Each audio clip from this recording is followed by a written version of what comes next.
Assalamualaikum warahmatullahi wabarakatuh. Perkenalkan, nama saya Muhammad Lam Januar dengan NIM C20121058 dari kelompok 1. Pada kesempatan kali ini saya akan membahas mengenai hasil laporan saya yang berjudul Analisis Pertumbuhan, Reproduksi, dan Makanan Ikan Layang Decapterus rupel 1830 yang ditangkap di perairan Selat Sunda. Hal yang melatar belakangi laporan saya adalah biologi perikanan.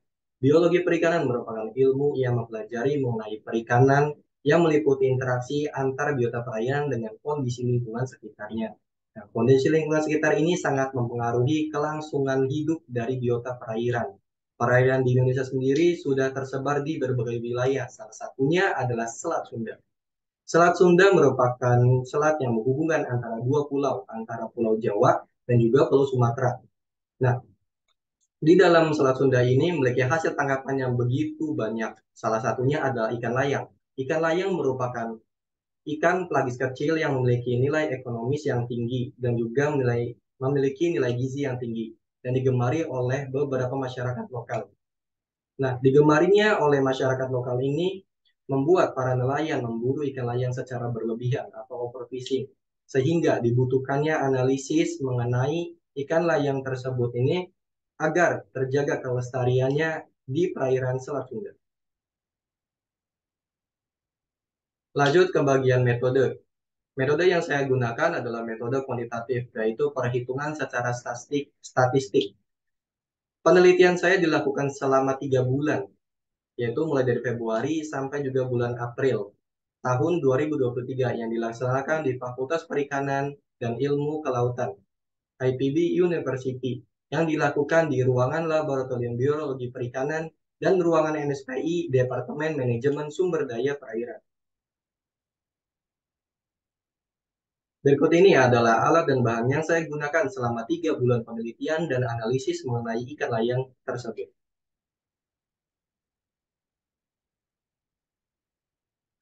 Bagian prosedur, pertumbuhan, reproduksi, dan makanan ikan. Di bagian reproduksi ini, kami melakukan analisis secara 2 kali, yaitu reproduksi 1 dan juga reproduksi 2.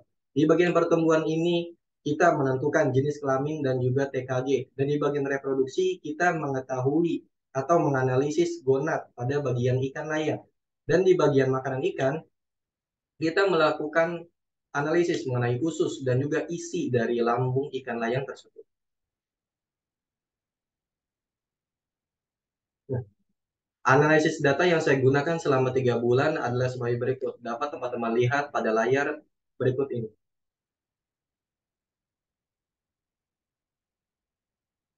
Lanjut ke bagian hasil dan pembahasan.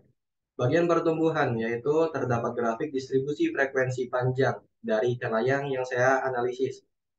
Dari hasil analisis yang saya lakukan, selang kelas tertinggi pada ikan layang bernilai 260 sampai 280 mm. Kemudian di bagian hubungan panjang dan bobot, pada jenis kelamin jantan dan betina memiliki keragaman dan juga hasil nilai yang berbeda setelah diamati 3 bulan lamanya. Nah, dari keduanya ini memiliki faktor yang membedakan atau yang mempengaruhi nilai-nilai tersebut. Salah satunya adalah faktor eksternal dan juga faktor internal. Nah, di bagian faktor internal ini, itu ikan layang merupakan ikan yang faktornya dari genetik. Dan juga pada bagian eksternalnya, faktor dari kondisi lingkungan sangat mempengaruhi nilai tersebut. Pola pertumbuhan dari ikan layang. Setelah 3 bulan menganalisis, dapat diketahui bahwa pola pertumbuhan dari ikan layang tersebut secara total memiliki pola pertumbuhan alometrik negatif yang berarti pertumbuhan panjang lebih cepat daripada pertumbuhan bobot. Kemudian di faktor kondisi juga, ikan layang sendiri di sini selama 3 bulan lamanya, ikan layang baik untuk ditangkap, tetapi tidak untuk secara berlebihan. Nah, dari kedua grafik dan juga tabel berikut ini, dapat diketahui bahwa ikan layang memiliki faktor-faktor yang mempengaruhi kenapa pola pertumbuhannya dan juga faktor kondisi dari ikan layang tersebut memiliki nilai yang sangat berbeda selama 3 bulan diamati.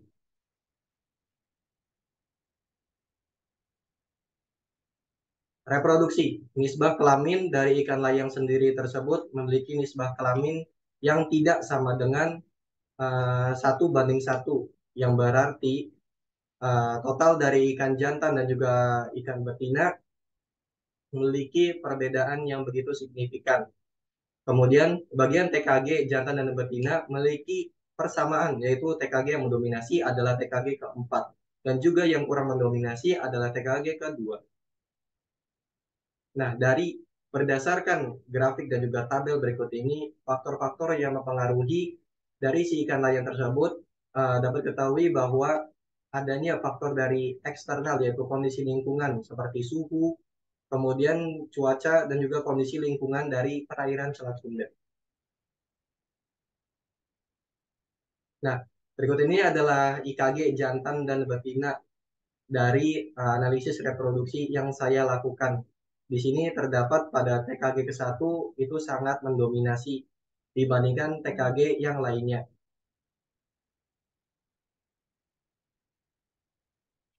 Kemudian bagian reproduksi lagi, fekunditas jantan dan betina memiliki perbedaan, yaitu setiap satu satuan panjangnya memiliki hasil yang berbeda. Kemudian di bagian diameter telur dapat diketahui juga bahwa dari diameter telur ini memiliki pola pemijahan, yaitu partial spawner, yang berarti setiap satu periode itu memiliki pemijahan lebih dari satu kali.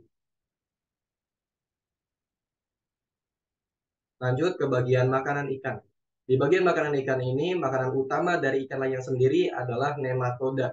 Nah, kemudian yang lainnya adalah makanan tambahan, dan juga pada persentase 15% dapat diketahui bahwa itu adalah makanan pelengkapnya. Kemudian di bagian luas relung sendiri nilai standarisasi yang didapat dari ikan jantan dan betina yaitu 0,1592 dan juga 0,1204, yang berarti bahwa jantan lebih banyak memanfaatkan atau memperoleh makanan dibandingkan ikan betina. Kemudian di bagian tumpang tindih. Nah, di bagian tumpang tindih ini didapatkan hasil seperti berikut ini, yaitu dengan nilai 0,089 0,855. Didapati hasil seperti itu. Nah, tumpang tindih ini berdasarkan hasil tidak terdapat kompetisi yang signifikan antara ikan layang jantan dan juga ikan layang betina karena dipengaruhi oleh beberapa faktor seperti cuaca dan juga suhu dari kondisi lingkungan sekitarnya. Kemudian hubungan volume makanan dengan panjang ikan juga terdapat perbedaan yang signifikan, yaitu volume dari makanan tersebut didapati 0,10% secara totalnya. Kemudian panjang usus relatif didapati bahwa ikan layang termasuk jenis karnivora dikarenakan kurang dari persentase 1. Nah, sebaran frekuensi ikan layang dekat Tarus Sali memiliki panjang 200 sampai 280 mm dengan bersifat pola pertumbuhan alometrik negatif. Faktor kondisi sebesar lebih dari 0,800. Kemudian TKG mendominasi adalah TKG keempat dan juga memiliki pemijahan dengan golongan partial spawner dan juga termasuk ikan karnivora dan selektif dalam mendapatkan makanan. Saran yang saya bisa lakukan adalah dengan melakukan penelitian secara lebih spesifik dan mendetail mengenai aspek pertumbuhan, reproduksi, dan makanan ikan layang Decapterus crucialis. Sekian dari persentase yang bisa saya sampaikan. Kurang lebih yang mohon maaf. Wabillahi taufiq wal hidayah. Wassalamualaikum warahmatullahi wabarakatuh. Sore selesai.